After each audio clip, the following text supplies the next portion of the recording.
Hello, everyone. I'm Lobby Clint. Welcome to Late Night Meditation. As always, it's great to be here online with all of you, whether you're watching from Zoom, YouTube, Facebook, or Twitch. So, hello again, everyone. Hello, Mom and Dad. Hello, iPhone. Hi, Veronica. Thanks for joining here on Zoom. Hello, Lisa and Nolan on YouTube, and everyone watching on Facebook and Twitch. As always, if you are watching on Facebook, I am streaming to several pages at once. So if you don't see my face at the top corner, very likely I can't see your comment right now, but I'll always go back and reply, as you all know. Hello, Hakuzo. Uh, oh, uh, okay, well, good to see your hello now. Seems like YouTube is a little funky sometimes. It happens. Technology is funny like that. Hello, Gunyan. Thanks for saying hi on Facebook. So, as always, have you guys been doing your homework? Okay. As always, the homework is whatever you're doing, have relaxation and awareness. It's a great way to help you practice meditation outside the meditation hall.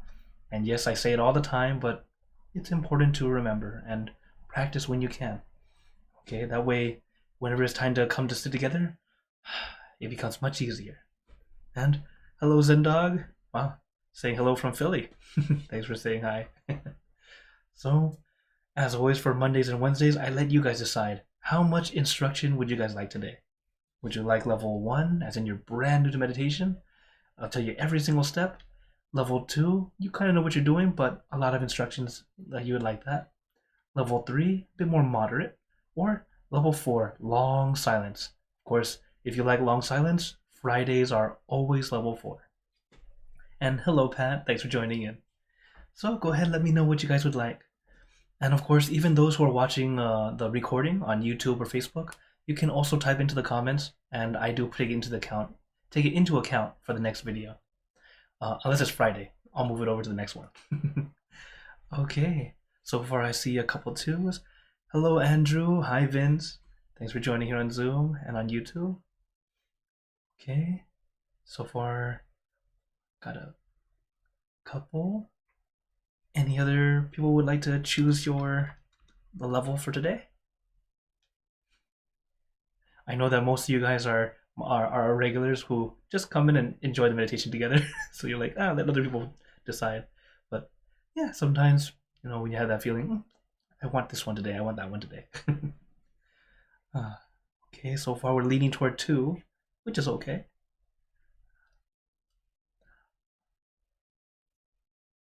Okay. Oh, also, I have heard that it's going to be very, very cold in the Americas all next week. It's already freezing here. It's negative 10 degrees Celsius here, so like 18 degrees, 18 degrees Fahrenheit. So I'm always really cold, or I don't even go outside right now, just stay inside. So everyone stay warm, okay? All right, looks like today, oh, hello, Sue. Thanks for joining on YouTube. Okay, then looks like today will be a level 2. The great thing is, these levels are not levels of difficulty, it's just how much I will be speaking. So with level 2, I'll give you a little bit more instruction. That way it's just, I know that some of you like to hear my voice. It's a nice way to kind of get you in there into that mellow enjoyment. So I'm very glad that I get to be here to help you all. So, is everyone ready for some meditation? Okay, then let's get into our perfect position, as I like to call it, because it's perfect for you. And when you're ready, gently close your eyes. Take in a deep breath. Breathe in the cool, calm, relaxing air. And breathe out all your worries, thoughts, and responsibilities. Just let it all go. Forget about it for the time that we are meditating. Just breathe in, breathe out. Let each breath of fresh air help you become more relaxed, more comfortable. Taking a few more deep breaths, as this is a natural and easy way to relax. And once you are ready, you can return to normal breathing.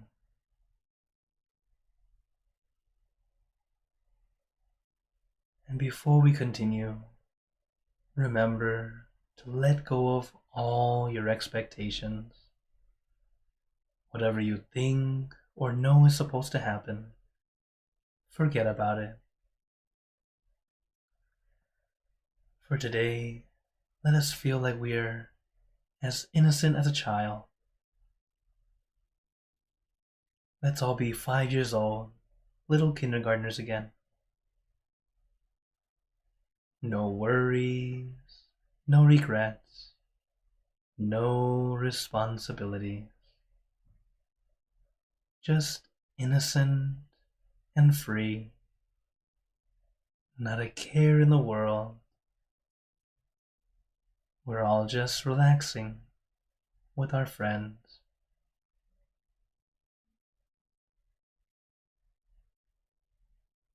And to add to our relaxation, let us do a body scan. Relaxing from the top of your head down to the tips of your toes. And take your time, no rush. Allow yourself to start that relaxation. Relaxing the muscles in your forehead, your eyebrows, your eyelids, very gently closing them, as if you are about to go to sleep. Letting your eyelids fall very gently, very lightly,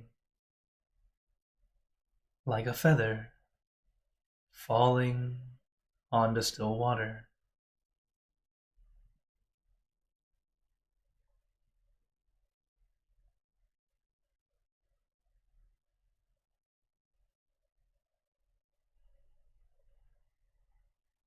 And allow the relaxation to flow down the rest of your face, your nose, your cheeks, your mouth, down to your chin,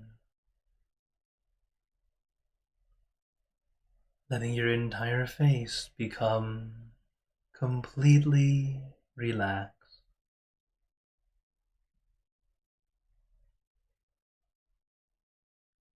And allow that relaxation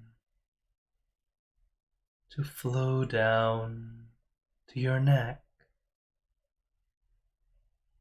releasing and relaxing all the muscles in your back.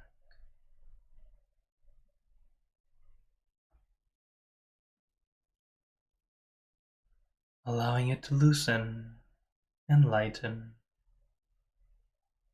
being completely relaxed.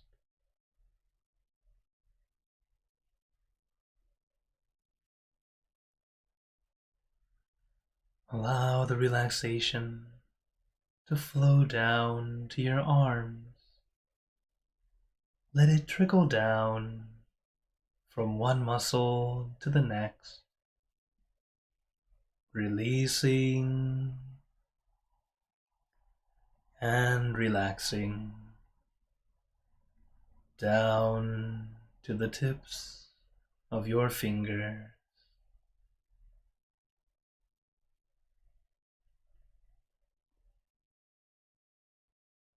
The relaxation is very important. But remember, relaxation means to feel at ease, comfortable enough. You don't have to be very relaxed. For some people, they feel they're not relaxed enough. Just relax to the state that feels comfortable to you. Or a simple rule of thumb, if you feel okay, great. You're relaxed enough. If you're less than okay, make adjustments so that you feel at least okay. We allow that relaxation to flow down to our legs, down to the tips of your toes,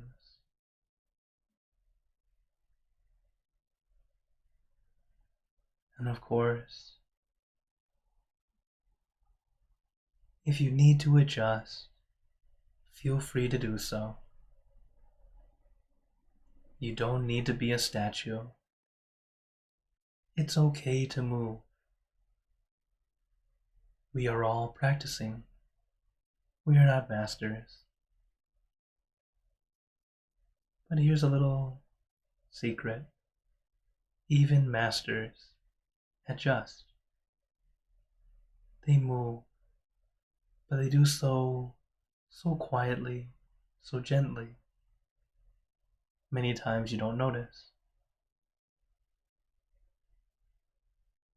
In fact, since we started meditating, I have already moved about 5 times.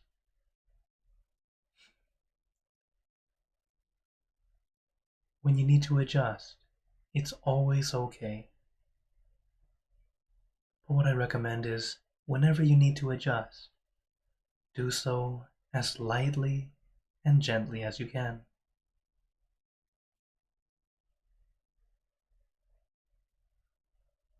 The reason for this is, as we continue our practice, there will be times when your mind feels calm, it feels peaceful. But while your mind might feel peaceful, sometimes your body doesn't feel quite comfortable anymore. So we make an adjustment, but always do it lightly, gently, and as quietly as you can, even if you're sitting alone. Because if you adjust too abruptly, with too much force, instead of keeping the calm mind, your calm mind will disappear, and then you need to start over. So do your best to adjust as lightly and gently as you can.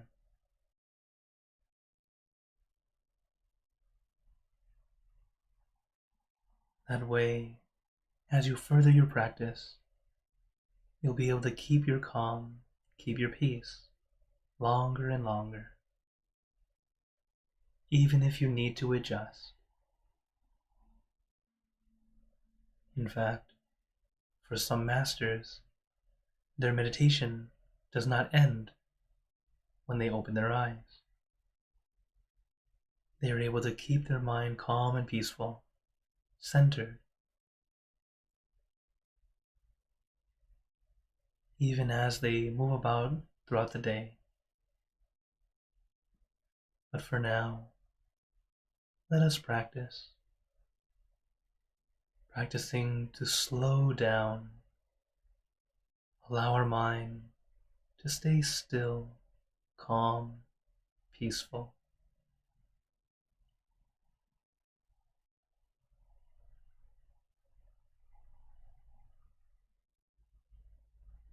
But even if it doesn't want to stay still, it's okay. Don't beat yourself up about it. You are normal. Our mind loves to wander, just like how a child loves to play.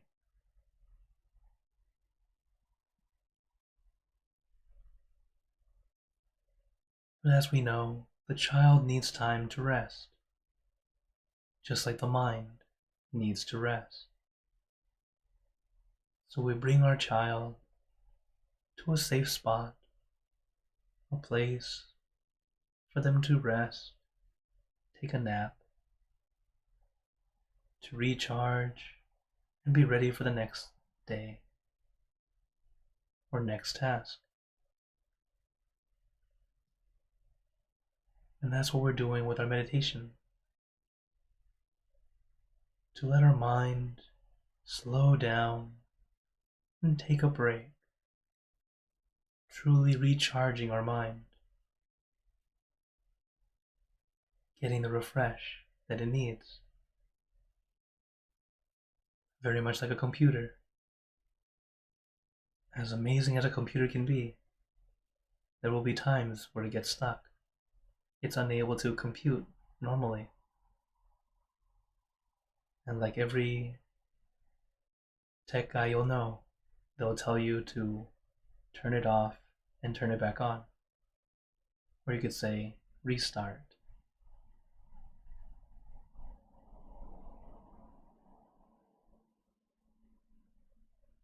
So yes, even us, sometimes we need to restart. We need to shut down and then reboot. To start over, fresh, ready to go.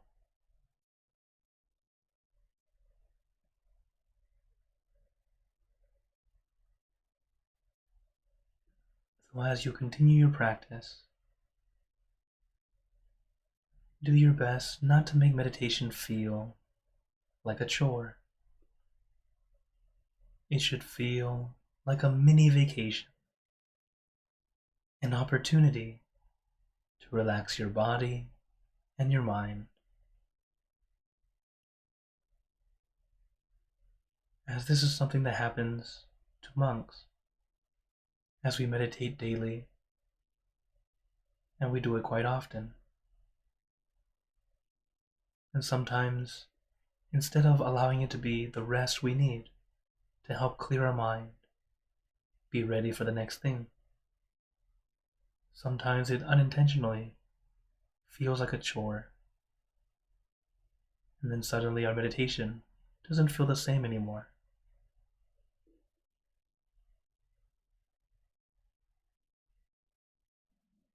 So allow yourself to enjoy this mini break. When you start to enjoy, not endure, you start to go inward, easier and easier. The focus becomes lighter and lighter, but it's light focused compared to forceful focus. It's a focus that we can keep for hours and hours. Very similar to watching a series or binging Netflix. Why is it we can sit there for hours and hours, not moving a muscle? We're just staring at a box or a screen. Because you have that perfect balance of relaxation and awareness. So now, as we continue our meditation, our focus is just like that, only we bring that focus inward. Inward, in toward our center.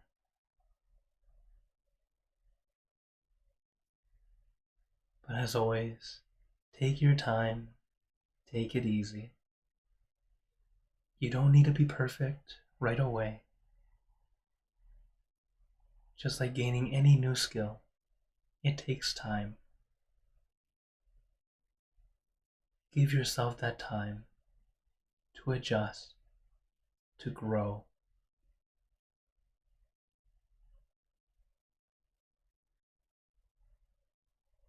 But if your mind begins to wander,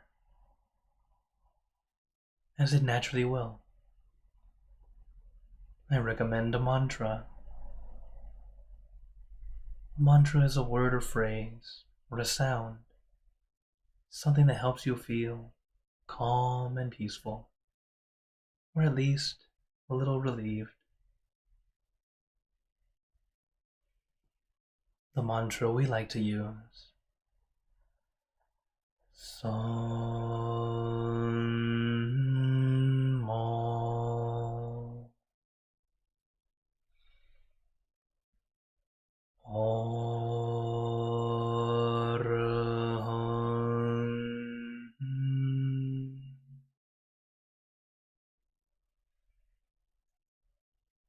Son Mo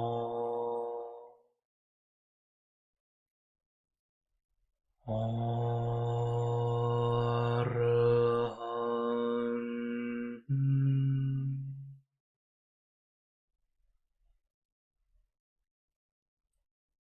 Son Mo Arahant.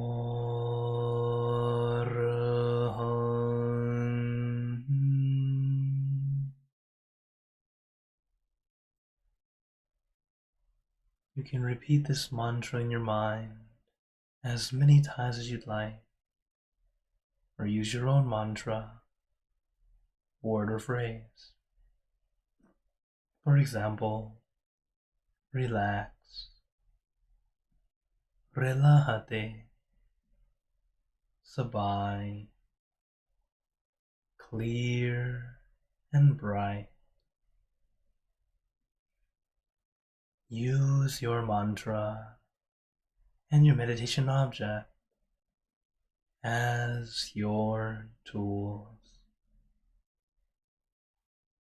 to help calm and soothe your mind,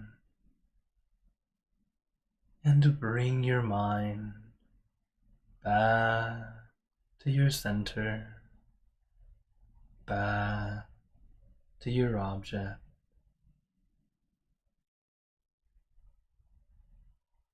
Son Mo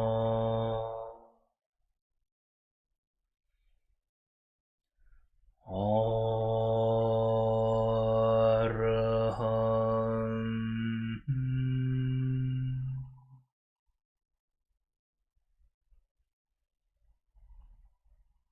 Son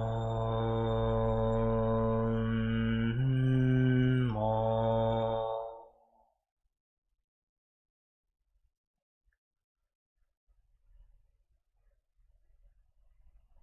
Arahant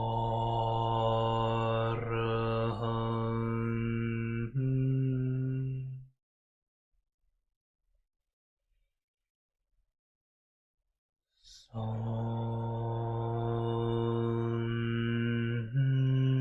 Mo Arahant.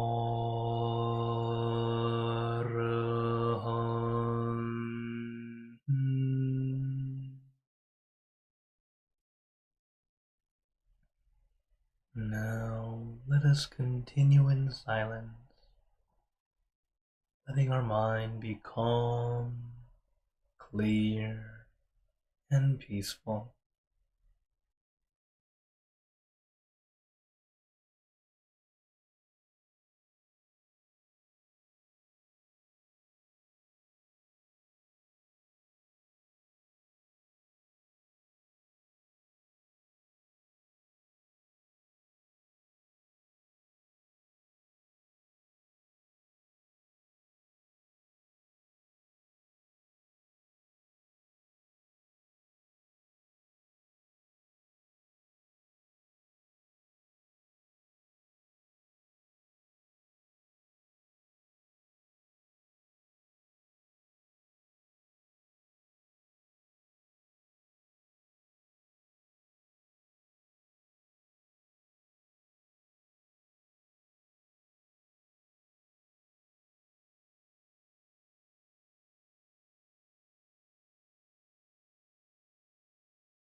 Remember, take your time. Many times we unintentionally start to rush, start to force, and then our meditation doesn't go forward. We must remember to take our time. It's what makes meditation a little challenging. While we all meditate for the benefits of meditation, but trying to gain those benefits actually holds us back. We must take it as simply a break, a moment to just rest our body, rest our mind. It's when we stop trying to make something happen. It's when something starts to happen. The more we try to make it happen, the farther we are from achieving it. Because in our meditation, we're learning to slow down until eventually we stop. So take your time. Don't rush. Don't force. Don't push. Take your time.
Now, let us begin spreading loving kindness. Spreading loving kindness is like spreading out your heart, sending out good intentions to all beings. So let us visualize our object as we have been doing, and imagine that your object becomes crystal clear, clean and bright. And at the center of your object, there is a bright light. This light is very special. All those who touch this light are instantly happier, healthier, and more at peace. So we let this light illuminate our bodies, filling our body with light. Then let this light shine out from us, filling the room. And let this light spread far and wide, filling the city and the surrounding cities, filling the state or province and the surrounding states or provinces, filling the country and the surrounding countries, until filling the entire world and now throughout the universe.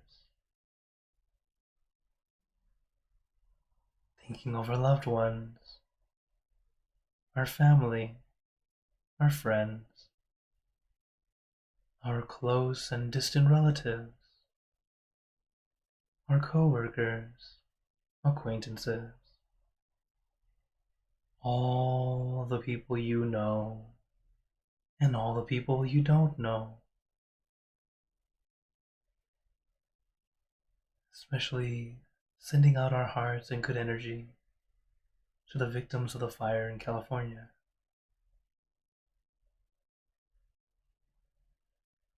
as well as all sentient beings,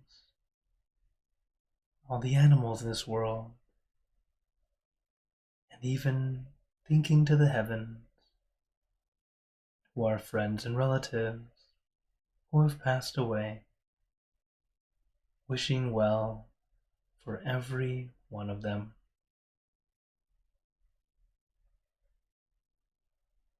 And as we are spreading loving kindness, let us make this wish together for us all to be happy, healthy, wealthy, successful, to gain wisdom, attain enlightenment, for world peace. Let us take a moment to make our own good wishes.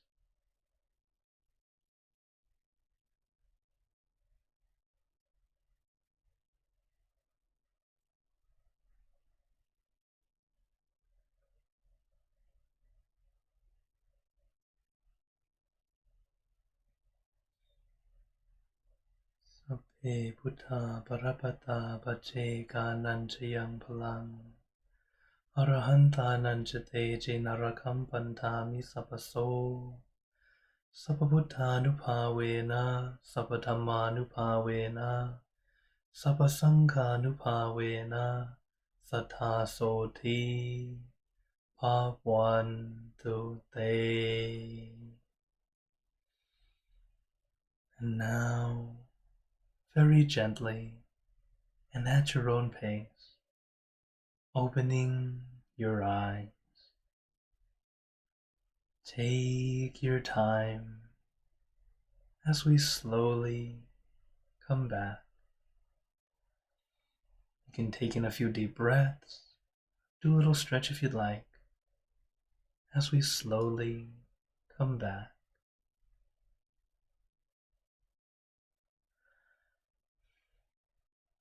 How is everyone feeling? Take a moment to notice how you feel right now that we finish the meditation. As of course, each time we meditate, it's either a good session or an almost good session. There are no bad sessions. As the good sessions, do our best to try and do that again. On the challenging sessions, it's okay. Now we know our challenges. That's how you continue to adjust and grow, get better and better. So observe that, and little by little, you'll find your way. So before we go into questions and comments, I wanted to share some words of wisdom to help you all, as one thing that I know can be an emotion that tends to be a problem, but also we all have it because we're human. Something we all need to do our best to keep calm, or at least be able to control when needed. Of course, is when we get heated, our anger. So my master says, the technique to extinguish anger is when you are angry or your mind's clouded. He says, breathe out and then hold your breath. So just exhale and then hold your breath.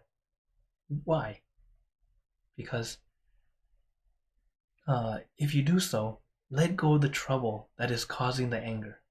When it is gone, then breathe in. Let the fresh air replace the cloudiness. Of course, don't take this literally. Most of us do not let go of our flame that quickly. So it's more of a, think of it like a filter process. Exhale negativity, inhale positivity. Exhale negativity, inhale positivity. It's a way of practicing to help us calm down as little by little, okay? It's not going to be easy right away. We all need practice. Even me. I seem to be like the happiest guy in the world. A lot of people have told me that. Oh, you seem to be the happiest guy in the world. I'm like, I tend to be happier than most, but I'm human too. There are going to be times where I get angry, right? But thanks to my training and a lot of practice, I'm able to let go of it a lot easier. Still not super fast, but a lot easier. So we all practice. So this is something my master has taught us. To extinguish the anger, exhale, let it all out.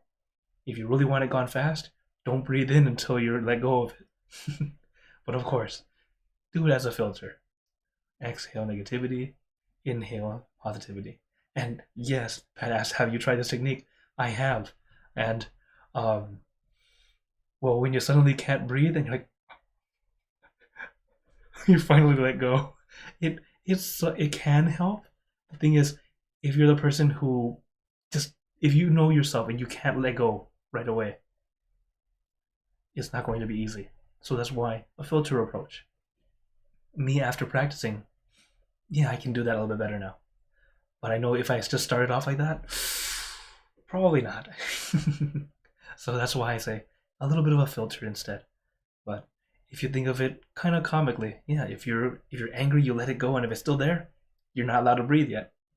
It will force you to let go if you really take it this way. But I don't want anyone turning blue because you're still angry. So breathe in, breathe out, allow yourself to filter it out. Okay? All right. So now I open the floor to you all. Let's see here. I see. So earlier today, I reminded everyone to please stay warm because it's going to be very, very cold in the Americas. And then Hakuzu said it's like 0 degrees Fahrenheit where he is last night. Wow. Stay warm, buddy.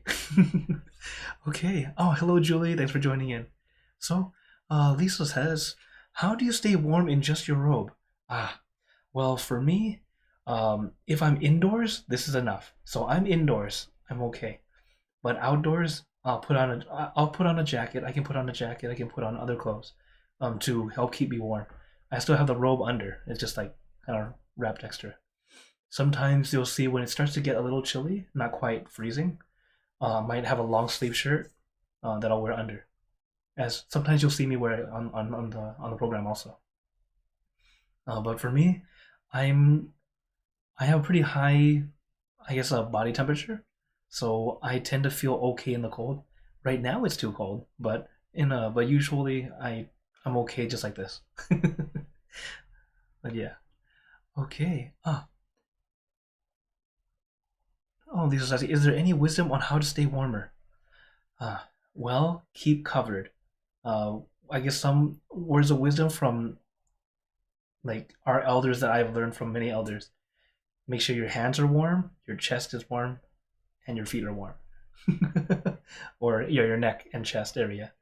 You know, that will be a good thing to do. So yes, have a scarf, make sure your jacket is zipped up or your sweater is covered completely. Have a hat, keep your feet and hands warm. That way you'll be able to survive. So that's just old wisdom. And thank you to all of our elders to teach us so we can survive. Okay. Hakuzo was asking, how often do monks make pilgrimages? It's actually not that often. Nowadays it doesn't happen very often. Although our temple, the temple I'm affiliated with, the Dhammakaya temple in Thailand, we have a we have not quite a pilgrimage, but something similar every year to start the year. And what it is actually a way of showing respect to our great master, Long Po. He was alive during World War II. So what happens is the monks will go on this very long walk to the very important places like where he was born, where he ordained, where he attained his deep meditation, as well as the temple that he stays at or he stayed at to teach.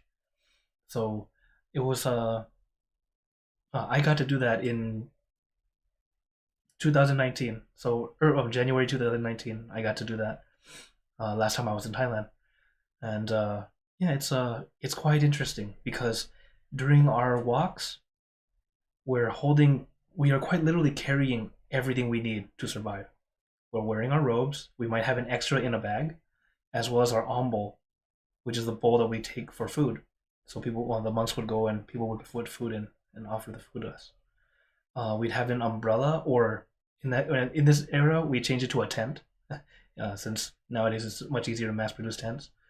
So then we have a tent, our towel, our other necessities, all inside this little bag and an umbrella or a tent, and we travel from place to place. Nowadays, it's not as free. Monks don't do it as often as they used to, just because usually they'll walk barefoot, and it's not very safe to walk barefoot on most streets nowadays, depending on whether they get cleaned or not, and depending on glass, metal shards, and other things like that. So yeah, it just doesn't happen as often. And yeah, thank you for your question. Any other questions or wonders? Oh, Pat says, what does Buddhism say about sayings like "do unto others as they do unto you"? Oh, we absolutely agree with it. You could say this is a more direct karma, because we in Buddhism we're always teaching you to look at today, focus on today to move forward, and we learn from the past because it's already done. We can't change it, but we learn from it. So what we do today will affect our future, whether it be future as in very near future, like today, tomorrow, far future, a few years from now, or next lifetime. As we believe in this karma that whatever you do, it will come back. If it's something good, good things come back. If we do something not so great also comes back. And we'll also notice that a lot of things that we do, it's not completely black and white. It's not all good and it's not all bad. Most of the things we do, kind of gray. So it's us having this knowledge, realizing that the good will bring good, the bad will bring bad, and then the gray, we have to choose whether we feel it's acceptable or not. Of course we try our best to do more good when we can, but sometimes it's just a mix and we have to do a little bit, and then we still have to deal with it. We're human. We're not perfect. But that's why we are able to, when we have the knowledge, we're able to make a better choice and do our best. Like a very common example, they always say, is it morally wrong to steal food to feed your family? Like, well, in Buddhism, we'll say it's both. Because good and bad do not mix. It's like they don't truly cover one another. It's like I told you guys, the water and the salt, right? So the water is the goodness, the salt is the bad. How the flavor of the water is the outcome. If you have a lot more salt than water, the water is very salty, so the salt is taking effect. But if there's a lot more water, the water takes effect first. And that's what we always say. Do more good as best you can. That way, the salt does not need to take effect. And some people think, oh, I'm going to use up my salt first, so I had nothing but good water left. It doesn't work that way. So don't try to don't add suffering to yourself. This is actually something the Buddha did before. It was a practice back then from ascetics, that they would think of life like a jar of beans. There are good beans and bad beans. So the ideology makes sense. If you have a bunch of bad beans, so if we suffer, we're using up the bad beans. So when you run out of bad beans, what's left? The good ones. Unfortunately, it just doesn't work that way. The Buddha, one of the amazing stories of the Buddha, before he became the Buddha, is that he starved himself. He was saying that, okay, then that I'm going to try and starve myself. That'll be my suffering. To the point where he would only eat one sesame seed a day. And he was so skinny. That's why you'll see some like really scary looking Buddhas where they're like really bony and yeah. It's to talk about that time that he tried that. And he realized, this is not working. I'm going to die. This is not the right way. It's the middle path. It's finding the balance. And when you have the balance, you're able to go just where you need to go. Okay? Thank you for your questions. Any other questions tonight? Oh, then reminder, so for this week, oops, wrong one. So as we know, we had full moon. I hope you all enjoyed it this Monday. And then I'm here today and Friday, of course, and Saturday as usual. And then just wanted to show you guys this graphic. It has both full moon and new moon on there, so you guys can see all of it. I'll post it because this is too small to see on the video right now. But it shows all the full moon dates as well as all the new moon dates and the times, as we share the same Zoom room, which is this one that we're using now. And of course, you're welcome to join both, as new moon is more so our gratitude night. That's why we bring light to the darkest night. And full moon is great because you get to join with Venerable Jackie or Venerable Dacknell as they teach you how to meditate and give you wisdom that they've learned also. As we're all doing our part to share peace to the world. So you don't have to wait just once a month. I'll be here on the darkest day too. For full moon and new moon. And of course, if you'd like to send pictures of your loved ones, I will add them to our digital altar to be there every month as long as I'm able to keep doing this. So, as now time has come to a close, I'd like to give you all a blessing before we go. May you all be blessed with happiness, good health, wealth, success in your lives. May you be surrounded by good friends who will always guide you into light, in times of darkness and in times of need. And when you close your eyes to meditate, may you attain inner peace, easily and quickly, in every lifetime. So thank you again, everyone. Have a wonderful day or night wherever you're watching from. And remember, a smile a day keeps the stress away. So everyone, keep smiling. Let's brighten up the world together. So for everyone on YouTube, Facebook, and Twitch, see you guys next time. For those on Zoom, feel free to stay longer if you'd like to chat. Take care, everyone.